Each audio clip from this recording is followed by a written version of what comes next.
Tu as sûrement déjà eu ce scénario où le backtest est génial, mais une fois que tu passes en production ou que tu ajoutes les frais, la stratégie s'effondre. C'est un des points essentiels en trading algorithmique, ça va être les coûts de transaction, parce qu'ils vont être là dans toutes nos stratégies, ils vont venir imputer notre performance, et si on ne les modélise pas correctement, ça ne marchera jamais et on ne saura pas détecter aussi en amont les stratégies qui fonctionnent ou qui ne fonctionnent pas après les frais, ce qui nous intéresse réellement. Dans cette vidéo, on va voir les différentes composantes des frais et des coûts de transaction. On le verra en théorie et aussi en pratique sur une de mes stratégies qui est en production où on verra ce phénomène. Et on verra pour finir comment en fait on peut y survivre nous en tant que retail, quels moyens on a et quels moyens on n'a pas pour s'en sortir. Allez, c'est parti. Donc le problème qu'on va rencontrer, c'est que très simplement, par exemple ici sur ce petit graphique, nous on souhaiterait acheter sur cette bougie à la clôture à 100$ par exemple. Mais après, si on achète à 100$ et qu'on va finalement à la fin voir notre ordre à quel prix il a été rempli en moyenne, on va voir que c'est 105$. En fait, c'est pas du tout 100$ et il y a cette petite différence entre le prix de décision dans nos backtests et le réel prix auquel on va être rempli, auquel on va acheter, qui va être différent.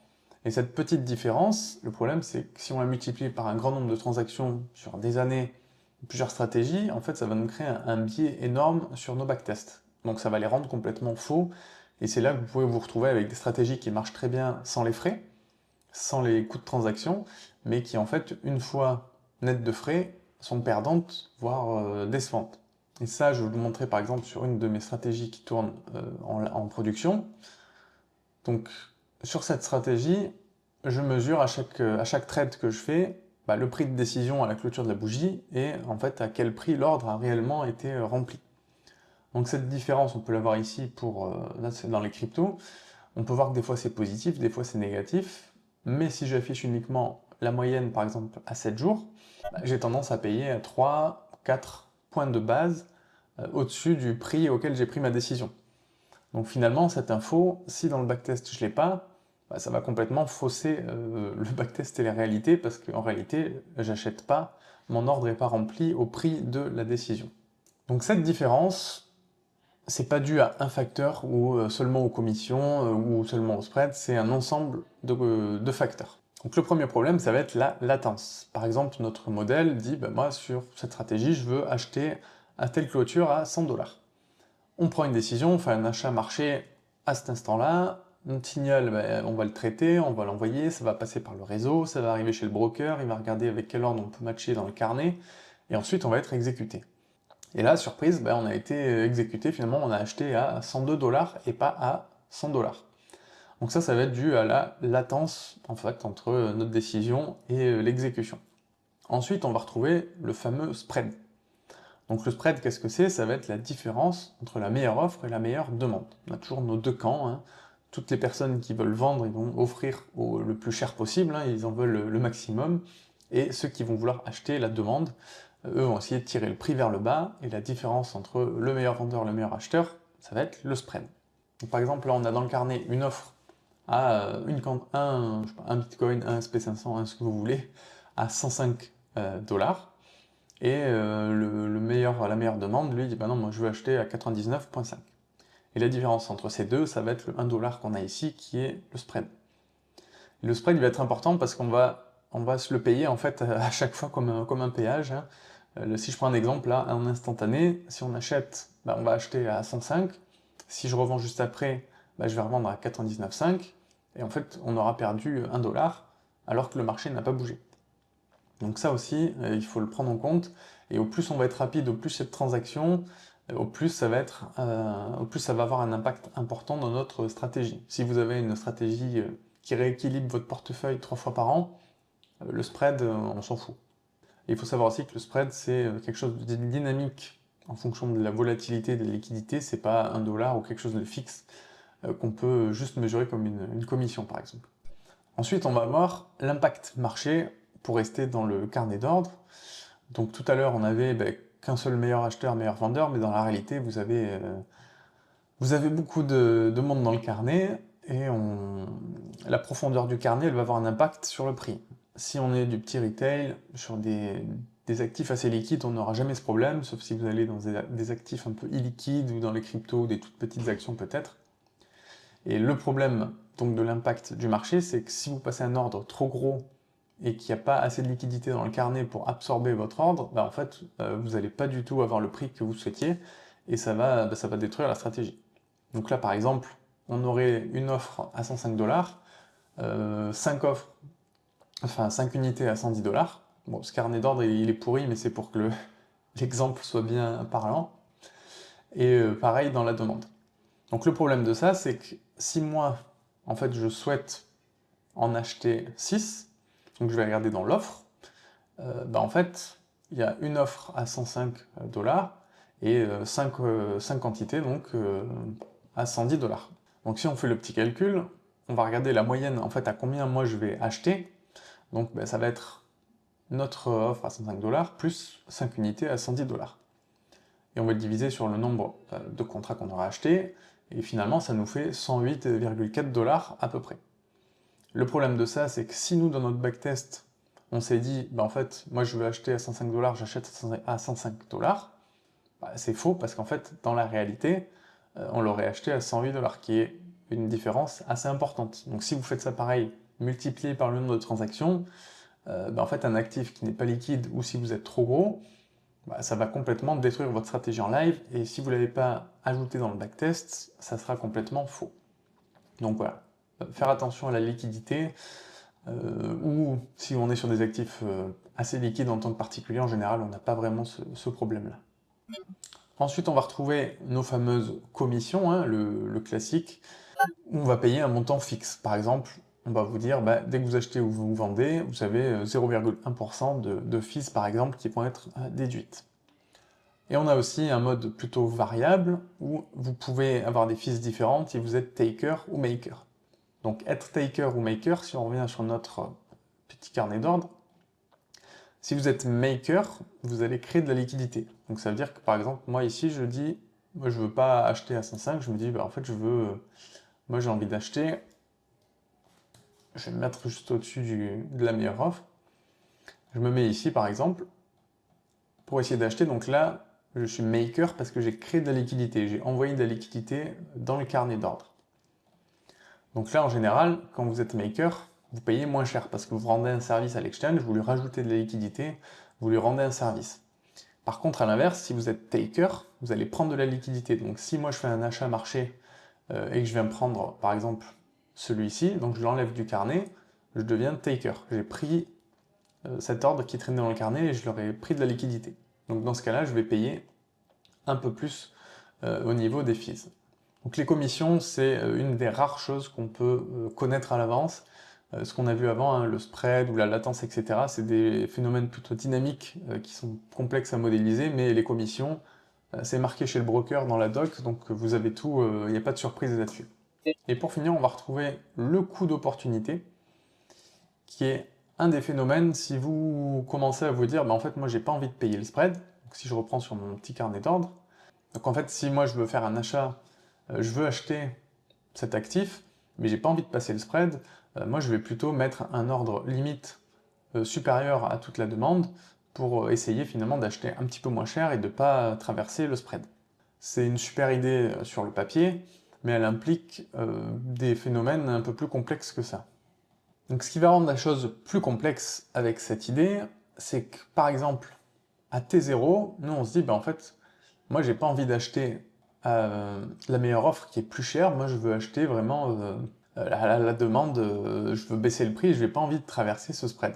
Donc moi je dis, je mets un ordre limite à 99,6 pour être sur le dessus du carnet et je vais attendre de me faire remplir l'ordre. Le problème avec ça, c'est que se faire remplir l'ordre, c'est quelque chose qui est impossible de savoir, ça va se modéliser, enfin ça peut être compliqué, et il y a des scénarios, par exemple, dans une stratégie momentum, un régime haussier, en fait, on peut ne jamais revenir à l'ordre limite que j'ai mis à 99,6. Donc là, par exemple, je vous ai mis l'évolution du spread et de la meilleure offre et de la meilleure demande, en fonction du temps, et là, en fait, le prix ne fait que monter, donc mon ordre à 99,6, en fait, il reste dans le carnet, mais le marché est en train de partir, de s'éloigner, et finalement, si le lendemain, je me dis, T1, bon bah finalement il faut que j'achète parce qu'en fait le marché commence à partir.